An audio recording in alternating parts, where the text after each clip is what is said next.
outrage. L'état d'enfant, c'est l'état que nous avons hérité de notre état de petit garçon en ce qui me concerne, de petite fille pour les dames. Alors il y a l'état d'enfant rebelle, où on est en lutte contre toute forme d'obédience, contre toute forme de discipline qu'on voudrait nous imposer. Il y a aussi l'état d'enfant soumis, où on va obéir aux parents, où on va essayer de faire plaisir. Et puis dedans, on va trouver ce qu'on appelle l'enfant modèle. On se tient strictement à ce qu'on attend de nous, de manière à représenter totalement la conception du désir de nos parents. Et puis il y a aussi l'état d'enfant naturel, lorsqu'on réagit très spontanément.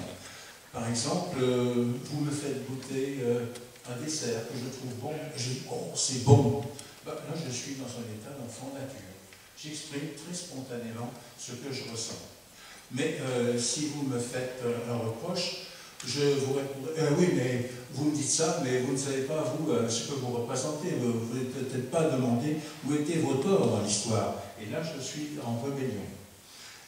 Et il y a un autre état dont je n'ai pas parlé, c'est l'état, on va dire, adulte.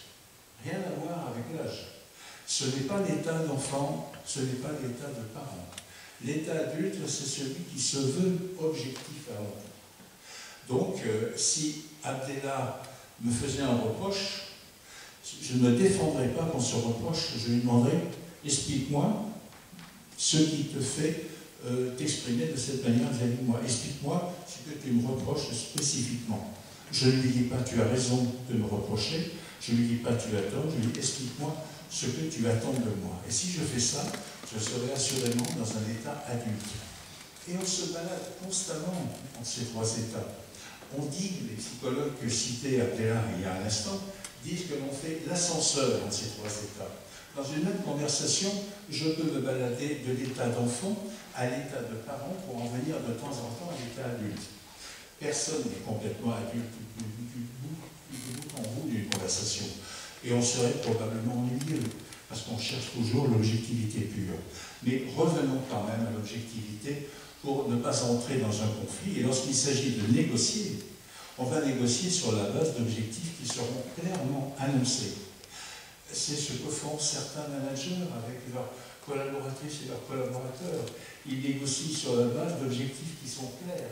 Pas de manipulation derrière. Et c'est tentant, bon sang, de manipuler. C'est tentant. Je n'ai plus d'équipe à manager. Mais combien de fois j'ai été tenté de manipuler? Combien de fois j'ai été tenté de commencer par un petit coup de pinceau au caramel?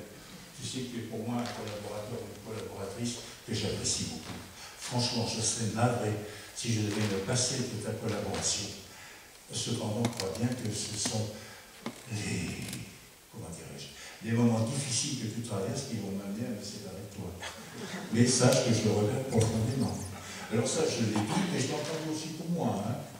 Oui, quand on m'a demandé d'aller voir ailleurs une autre entreprise. Mais c'est tentant parce qu'on a l'impression d'éviter tout déclenchement d'hostilité. Alors qu'en fait, on ne se respecte pas soi-même, et on respecte encore moins l'autre. Peux-tu me pardonner d'avoir... Alors, je profite pour te poser une question, t'inviter à creuser un petit peu ce bilan de cette trilogie que tu nous as proposée, parents, adultes, enfants.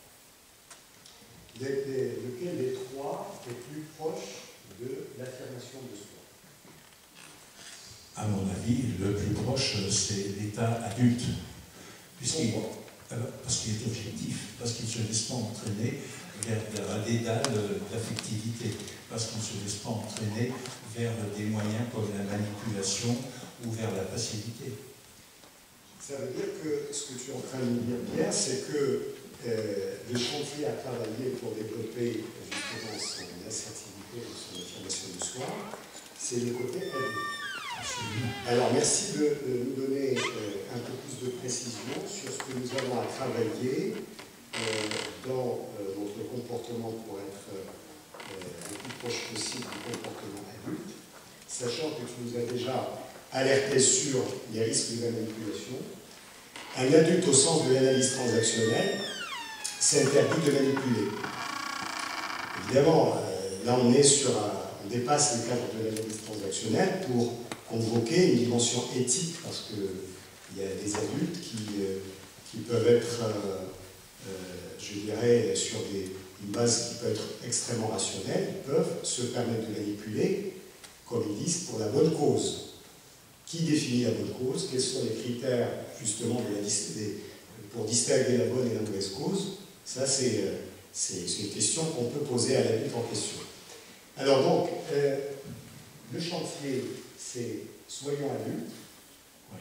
Pas 24 heures sur 24, s'il vous plaît, parce qu'on n'aurait plus beaucoup d'amis. Nos enfants ne voudront plus communiquer avec nous. Parce que, comme le disait Pierre, l'adulte, qu'est-ce qu'il va interpeller? Il va interpeller la dimension rationnelle, la dimension cartésienne, la dimension, c'est-à-dire c'est quelqu'un qui, quand il avance quelque chose, il apporte des preuves, il explique.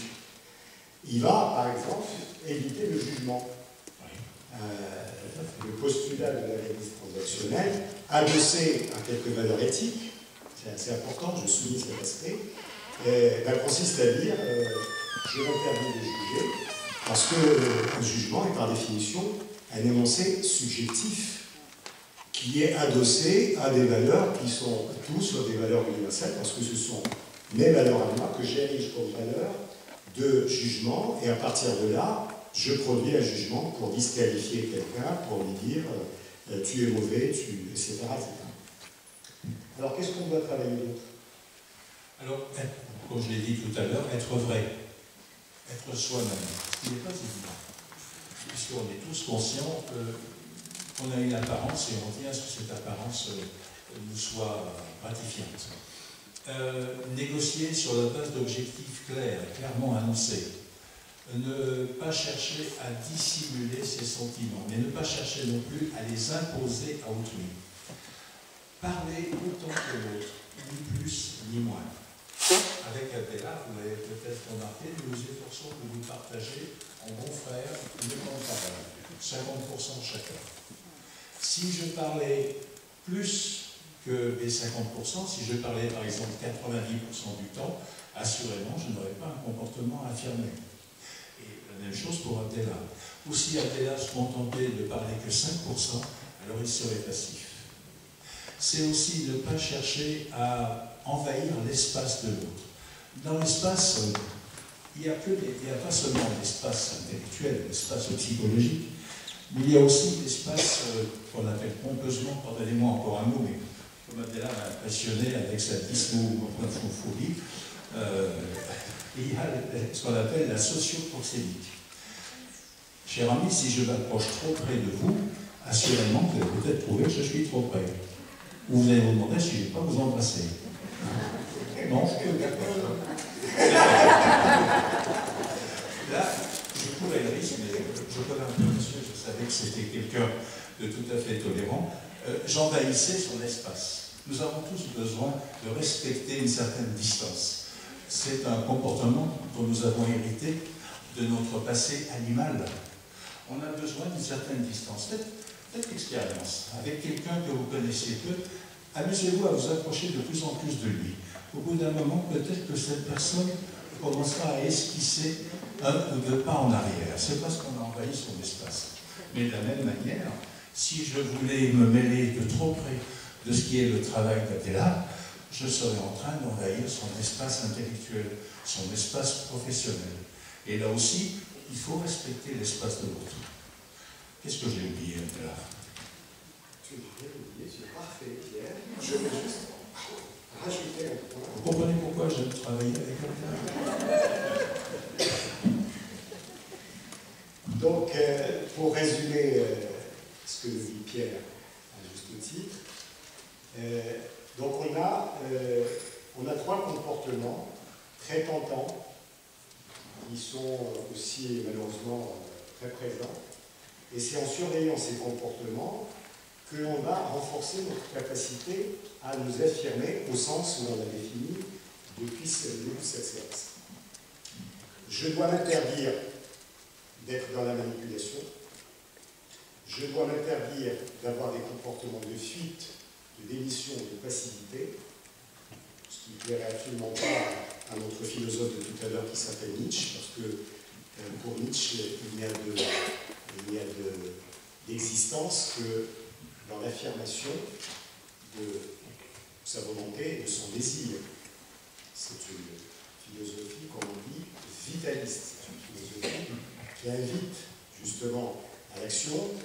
Et j'irais même un petit peu plus loin, Nietzsche nous dit que cette volonté de puissance, telle qu'elle est définie par lui, qui n'a rien à voir avec la manière dont ça a été repris par un certain nombre de courants philosophiques et surtout par certains discours idéologiques qui ont dénaturé la signification de ce concept de volonté de puissance. Donc Nietzsche nous dit cette volonté de puissance, elle a besoin de rencontrer des obstacles pour s'effectuer, pour se déployer.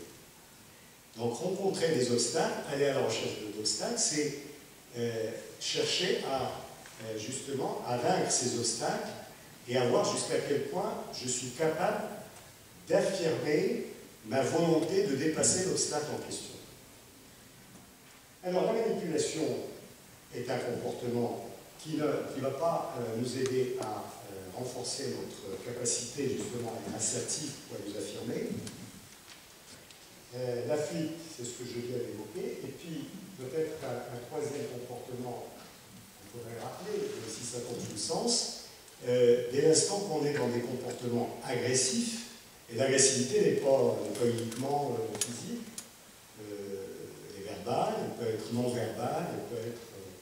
Et donc, à partir du moment où je sens que, quand je suis en difficulté, j'ai tendance à recourir à la manipulation, à la fuite ou à l'agressivité, ça veut dire que le chantier est encore ouvert et qu'il y a du travail à faire pour justement renforcer sa capacité à s'affirmer, parce que quand je m'affirme, je n'aurai que très rarement, soyons réalistes, je n'aurai que très rarement besoin d'être agressif.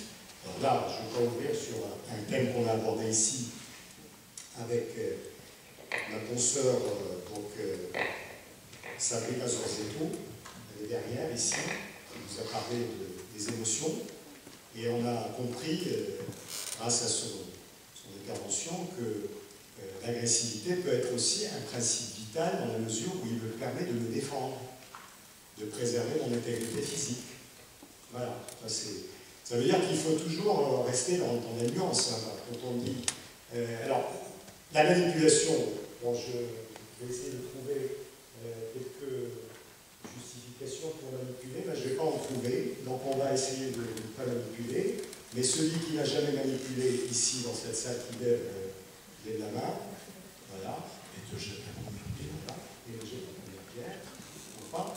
Donc, à partir du moment où je surveille ces trois comportements, ça veut dire que, indirectement, par un système de vase communicant, pour raisonner un peu sur cette métaphore, je suis en train de travailler dans l'assertivité parce que je m'interdis de céder à des comportements qui sont le contraire de l'assertivité.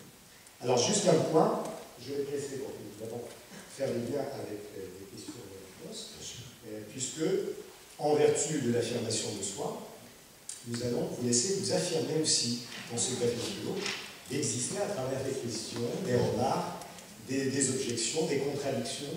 Alors vous savez que le propre de notre café philo, c'est évidemment de s'autoriser à ne pas être d'accord, avec évidemment des arguments.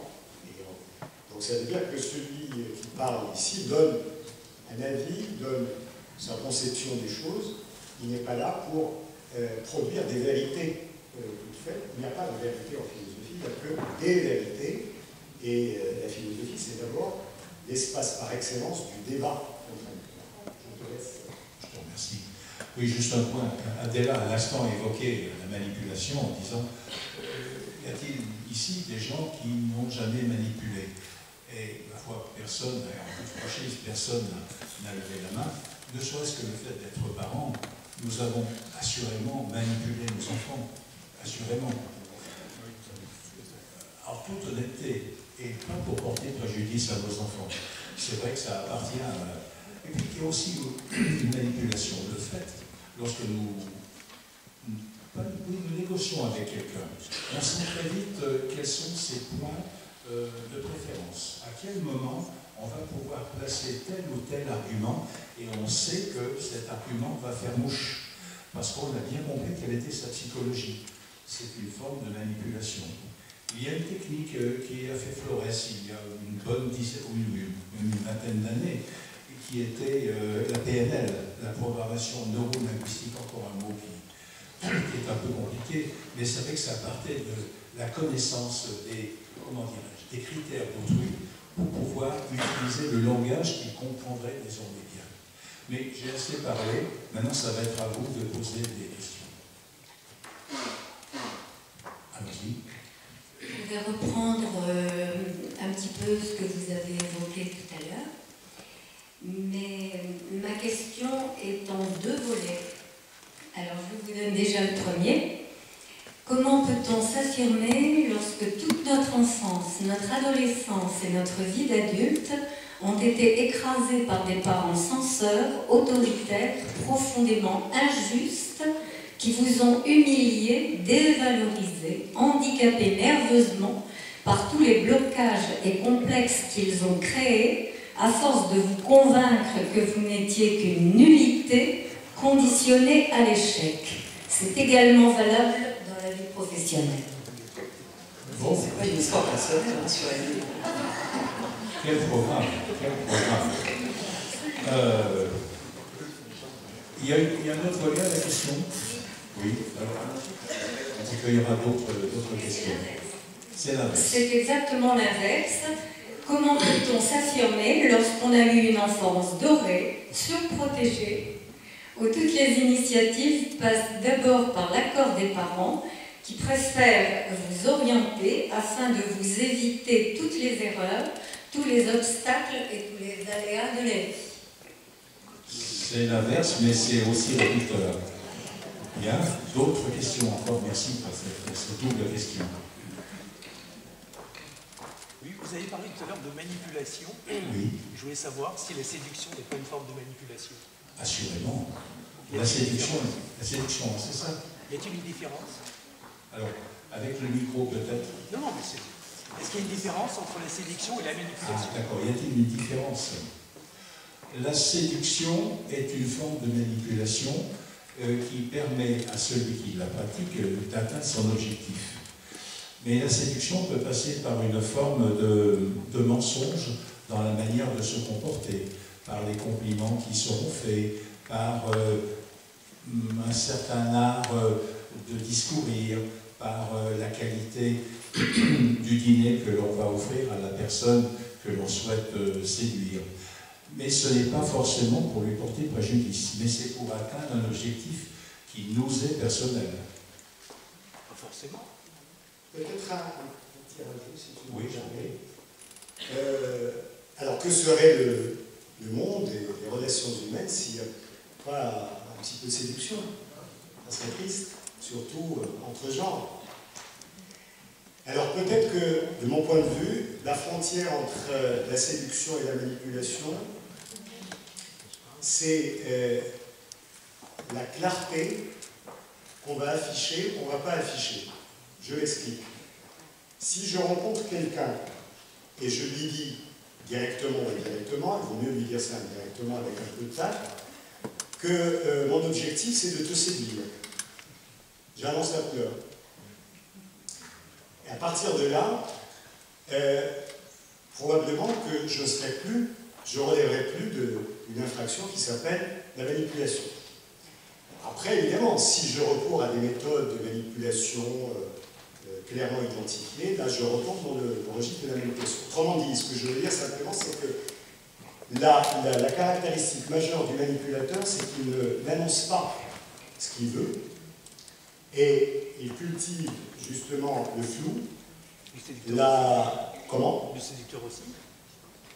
Ben justement, c'est pour ça que je vais poser la distinction entre deux séducteurs. Il y a le séducteur manipulateur, donc lui, il a les mêmes caractères, si je puis dire, plutôt les mêmes comportements que le manipulateur. Et puis il y a le séducteur honnête, qui dit « je veux te séduire et je vais me donner les moyens de te séduire ». Et à partir de là, on va considérer qu'il a énoncer clairement ce qu'il souhaite faire,